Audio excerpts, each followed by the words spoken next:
Canada controls 40% of America's hydropower. Just signed a $3 billion deal with China and apparently pulled off a $179 billion stealth deal while nobody was watching.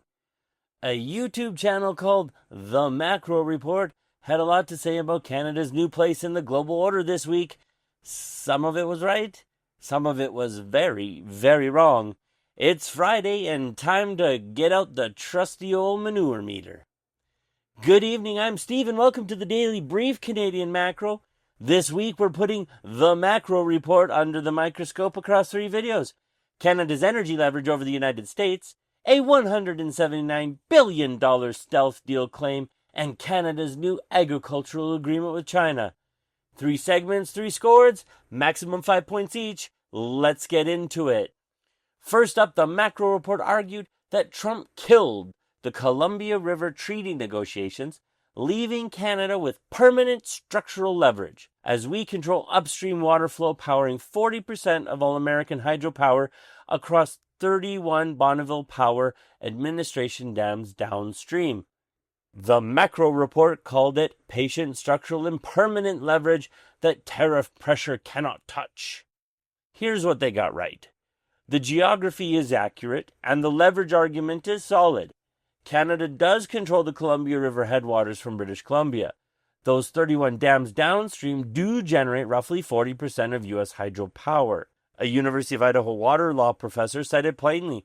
If the two parties really get into a tit-for-tat over the river, Canada's the winner. It's better to be upstream with a shovel than downstream with a right. The $37 million direct payment figure from the Biden-era 2024 tentative agreement also checks out. Where they went wrong? The word killed is doing a little too much work here. Trump did not kill the negotiations. The U.S. government paused them. That's confirmed by BC's Ministry of Energy and CBC News reporting from March 2025. It's also a meaningful distinction. Killed means no seat at the table. Paused means Canada is sitting on the upstream valve, waiting for the U.S. to come back. The leverage is actually stronger under a pause than a termination. The more accurate read is that the Biden administration reached a tentative, modernized agreement in July 2024, but ran out of time to ratify it before leaving office.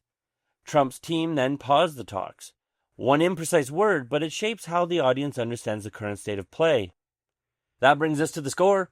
Core facts accurate, with one key word wrong in a way that matters. The leverage argument is sound, but the setup is a tad sloppy. And for that, we at the Daily Brief award 2 poops out of 5 on our manure meter. In the second video, the Macro Report argued that U.S. tariffs produced a $179 billion stealth trade deal, a secret framework nobody's tracking involving vague East Asian state-backed entities and a global superpower who agreed to absorb tariff costs through currency devaluation, mandatory procurement of 200 aerospace units, and $17 billion per year in agricultural commodities through 2028. They framed this as a hidden institutional intelligence the mainstream is completely missing. What they got right, at least partially, the binary choice facing exporters under high tariffs. They can pass cost to buyers or absorb them to defend market share. This is legitimate economics. U.S. tariff revenue did surge. Custom duties hit $264 billion in 2025, up from $79 billion in 2024. That part is factually grounded. Where they went wrong? Let's start with the stealth framing, because this is the most important correction in this segment. The 200 aerospace units, aka airplanes, and the $17 billion agricultural commitment are real numbers. But they're not a secret. They were front page news 6 days ago. On May 16th, Boeing CEO Kelly Ortberg traveled to Beijing as part of Trump's official delegation.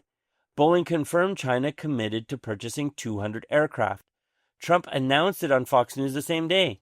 On May 17th, the White House published a fact sheet confirming China will purchase at least $17 billion per year in U.S. agricultural products through 2028, on top of separate soybean commitments.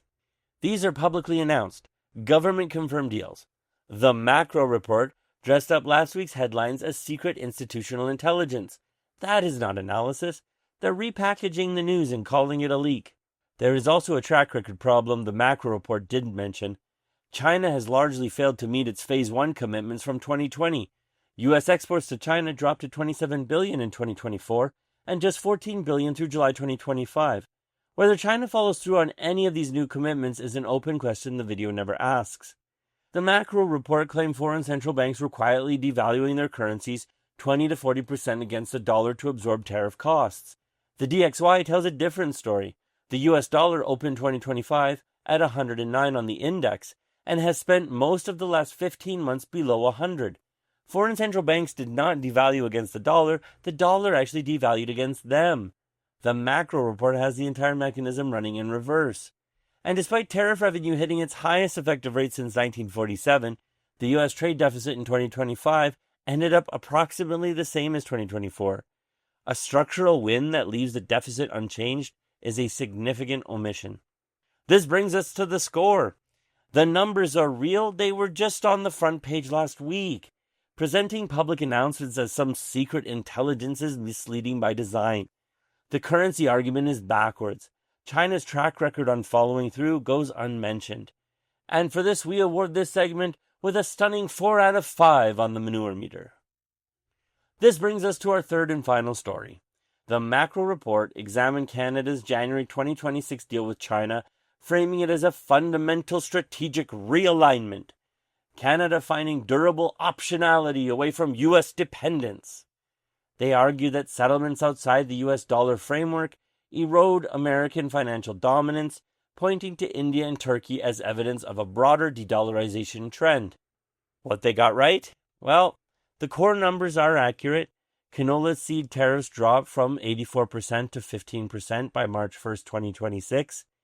Anti-discrimination tariffs removed on canola meal, lobsters, crabs, and peas.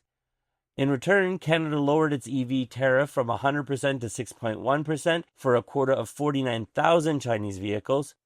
The government's own estimate puts the deal at nearly $3 billion in unlocked export opportunities. All this confirmed by USDA, RBC Economics, and the Canola Council of Canada. The headline numbers were right. Where they went wrong.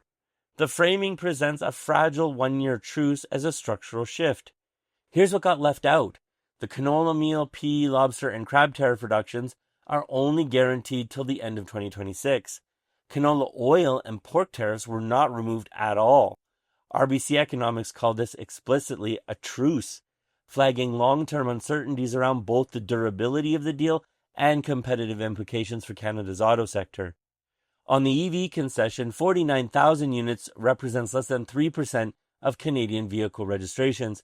That's not opening the auto market to Beijing. The scale doesn't support the conclusion.